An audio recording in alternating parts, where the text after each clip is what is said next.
All right, welcome back. Hope you're all doing well. Hope your trucks are running good. I had somebody ask about Florida.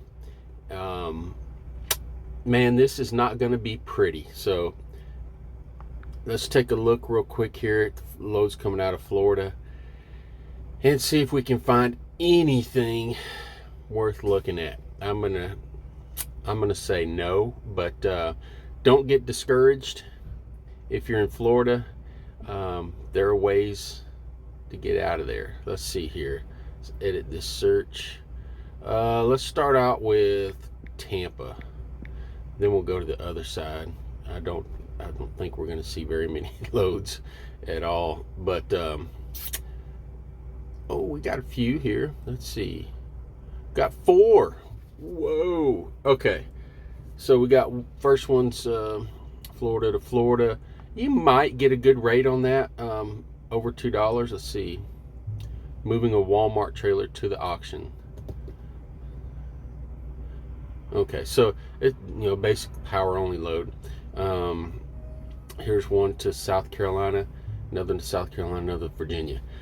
Wow, look at this one on the bottom, Florida to Virginia. Now that starting out is a very good rate for Florida. Let's see if it has 20-foot container on a chassis, power only. So my first thought is seeing this is almost $3 a mile is to wonder what's wrong with it. So when I'm calling this carrier or agent, I'm asking all kinds of questions because there's definitely something that's going to catch you up on this one. Somebody just coming out of the gates offering $3 a mile in Florida, yeah, probably going in the port or something like that. So yeah, that's what you got on the west side of Florida there. Not much to look at. So let's take a look. Let's just take a look at the other side here. See if it looks any better. It should look a little bit better. No. Yeah, this one's Landstar. I think that's the same one we looked at a minute ago. Yeah. So don't get discouraged yet. Don't get discouraged yet. Let's look over here at the DAT board. Let's see here. Let's just do a new search.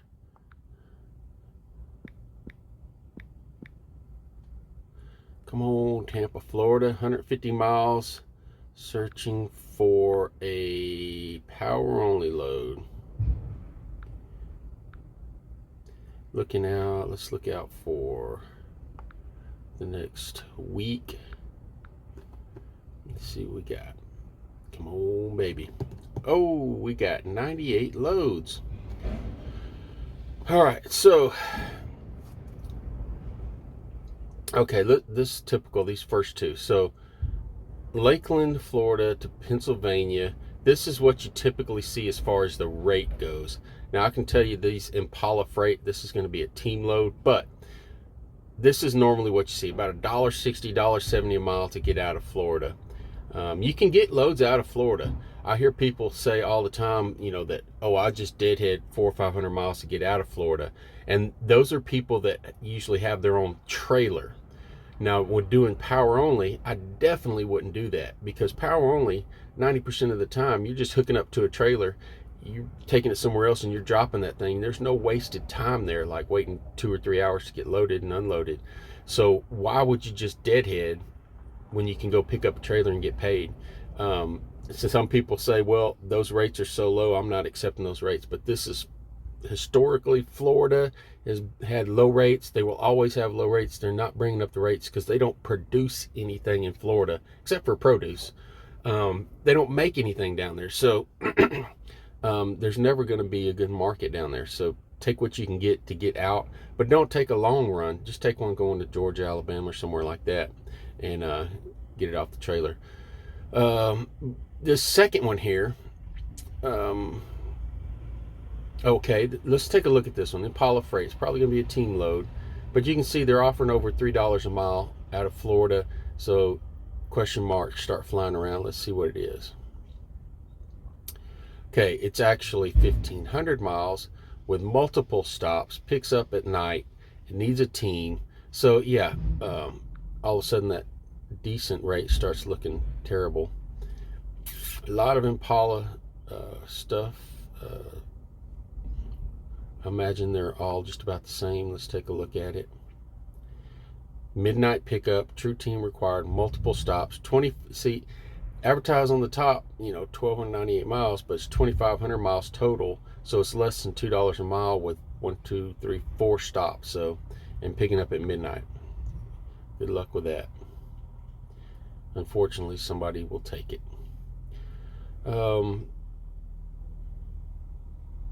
Here's one of these I'm talking about. This one at the top, Groveland to Jacksonville. That's something that can get you. Oh, it's a round trip. Never mind. Well, that's something that can make you money if you happen to live around Groveland. The rates inside Florida are a little bit better for doing these round trips from what I've seen. So, you might find one of these that's going all the time and make a little money there without even leaving Florida. Now here's one that's a decent rate, Sarasota, Florida to Covington, Tennessee. It's not a heavy load. It's paying about $2.20 a mile. Let's see. No chains and binders. Apparently it's a flatbed, but needs chains and binders. So you're gonna have to have chains and binders. That's why they're paying a little bit more. But if you're gonna be breaking out the chains and binders, you're gonna have to bump that rate way up there.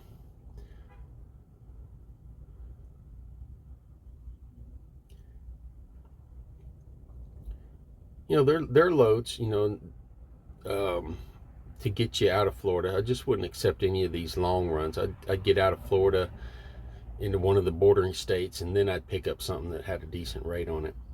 This one at the top, JB Hunt.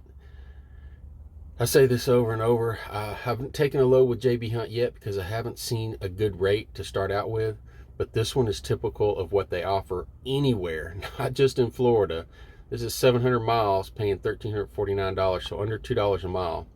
And here's the catch with JB Hunt. It is convenient. They have lots of places to pick up, lots of loads. But here's the catch. I'll book this load. I'll call JB Hunt and say, hey, I want this load. I'll try to negotiate, put a bid in it or something. I'll get the load, and then they'll say, oh, hey, you've got to go pick up a trailer that's 200 miles in the opposite direction, and we're only going to, I think they want to pay like 75 cents a mile. Somebody might know better, but I think they only pay 75 cents a mile for you to deadhead to get a trailer. Okay, so then you go get that trailer, you go over here and you do a live load. Then at the other end, you do a live unload, and then they say, oh, you got to take that trailer 150 miles over here in the other direction to drop it. And again, they're not going to pay you very much for that deadhead. So all of a sudden, you've negotiated this rate up to where it looks halfway decent, maybe $2.50 a mile. And then you realize at the end of it, wait a minute, I wasted so much time. That thing only paid like $1 a mile. So as far as I'm concerned, JB Hunt, Schneider, they do this exact same thing. It's just not worth it. They do have a program. They email me all the time about a program where I can just go pick up one of their trailers and just run their loads and keep that one trailer, which, might be a good deal. It's a lot better than having to hunt down an empty trailer and backfilling it somewhere. So that could work out better. But again, their rates are never that good. Here's the company Trailer Move. Let's look at this. It's probably a loadout trailer, but all right, we're not going to get any info on this bad boy. How about this one? There we go.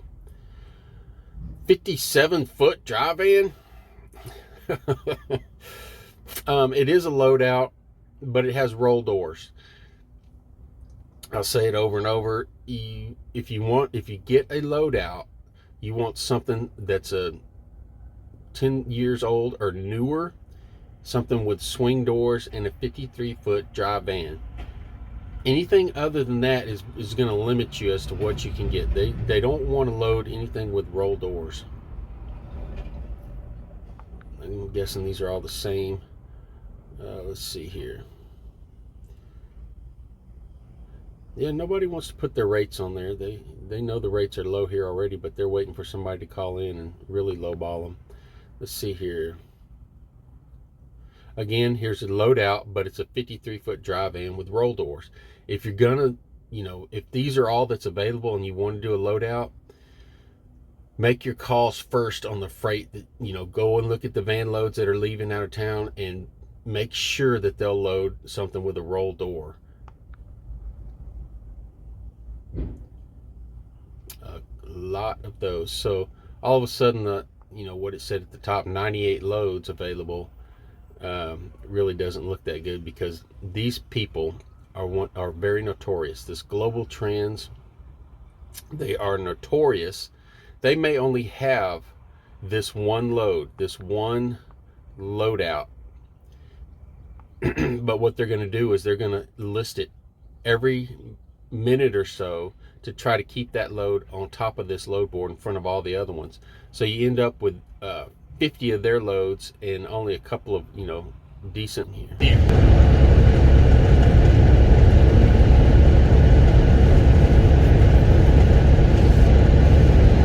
But yeah, I wouldn't be discouraged by it at all.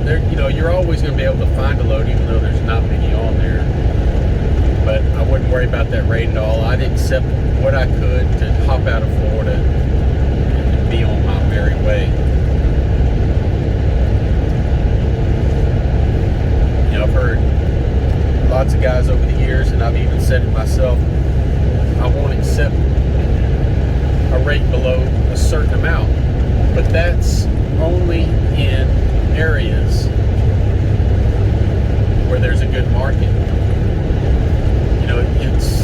It's irresponsible, I think, to go into, Atlanta and accept rates below, whatever, $2 a mile, whatever, the market calls for. Because Atlanta, if you're accepting those low rates, then you're hurting everybody. But in Florida, you don't have a choice. It's not a great market. What is this guy doing? Turning. He's turning. Yeah. I stopped at this Dairy Queen yesterday. You guys see that? What they call it? The Texas stop sign right there. With the Dairy Queen. So I stopped there. This is my normal little run. And every once in a while I'll stop in there, grab an iced tea. But folks,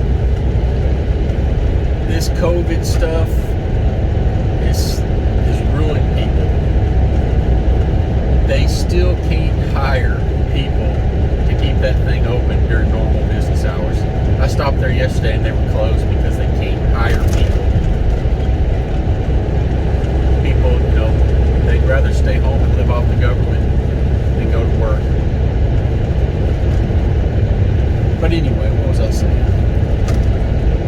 Oh yeah, Florida rates aren't great, but it is what it is. I watched a guy on YouTube early last year. He got his authority, and it wasn't early, it was middle of last year, I think. Got his authority, went out and leased a truck all at the same time. Some air in here. And he really did not have the money to do either one of those things, but he did them both at the same time. He lived in Florida, and he was trying to run freight within Florida. He didn't want to leave Florida. He went out of business in about 2 or 3 months, and it just did not work out for him. And I tried, I didn't want to be a know-it-all, but I was trying to help as much as I could. And I would send him, as a matter of fact, I sent him a load that was a round trip near his house, and he never commented on any of my comments, but he was trying to do these loads through Coyote, I think it was. And, lots of people are focused on the rate per mile. They don't take into account deadhead miles or how much of their time they're wasting. So this guy was booking these loads, and man, they had a great rate per mile, $6-7 per mile. But they were only going a couple hundred miles or less. And the thing with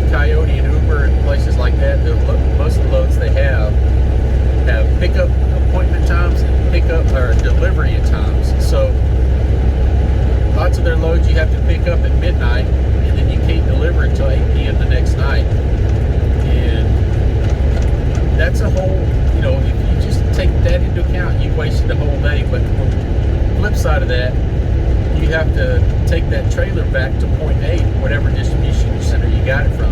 So you're basically wasting a day and a half for $700 or $800. And when you got brand new authority and you're leasing a truck, that's not going to work. And he went out of business pretty quick. But yeah, I wouldn't worry about it. Florida's not a great market, but you make, whatever you lose getting out of there, you'll make up for it getting back in.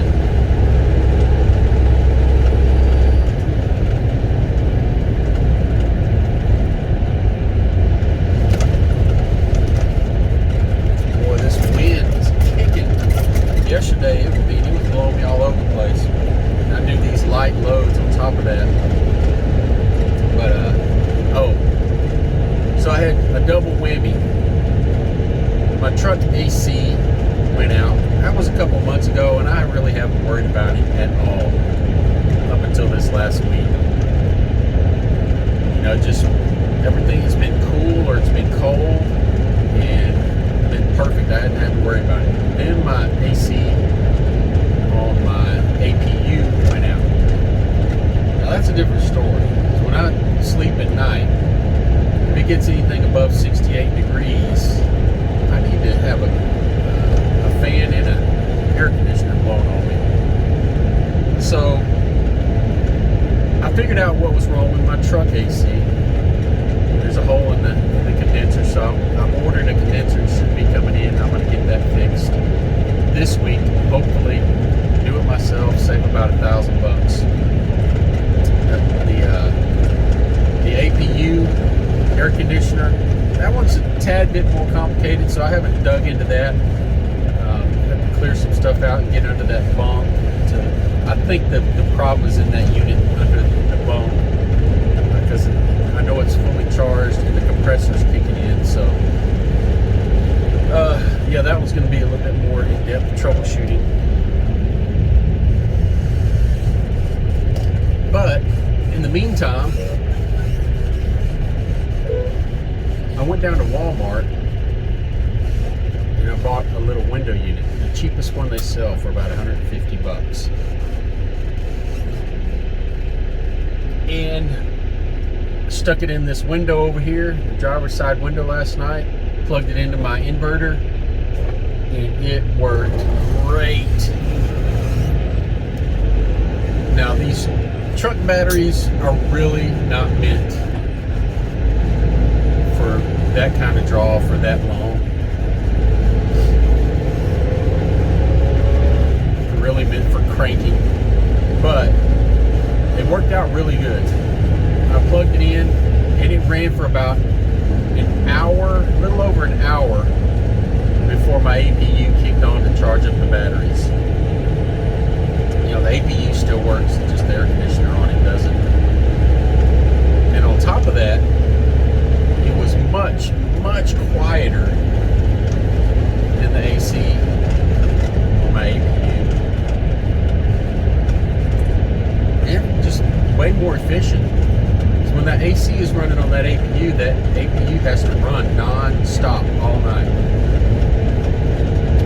When I had this window unit running, it would run for about an hour. The APU would kick on for about 30-40 minutes, charge up the batteries, and then turn right back off. And it froze me out. It worked great. I wish, they probably do. They probably make a little portable unit that's small. You can get the portable units at Walmart, but they're bigger size. I do not have room in here for a big portable unit. So I need to find a really tiny one, but the smaller things get, the more they cost. Putting that AC in this window was super easy. I didn't really block the window that great, but it worked great. But I will get that AC fixed on that APU sooner or later. It's probably something very simple, knock on wood, a filter or something that's clogged and it's not drawing enough air. But I'm going to try to video fixing this AC on this truck. We'll see how that works out. I don't know anything about ACs, but I kind of understand how they work. And we'll see how that works out. But there is a truck truck show. Somebody let me know there is a truck show coming up in Houston, June 25th to 26th, I believe. I think it's called the Texas Truck Show.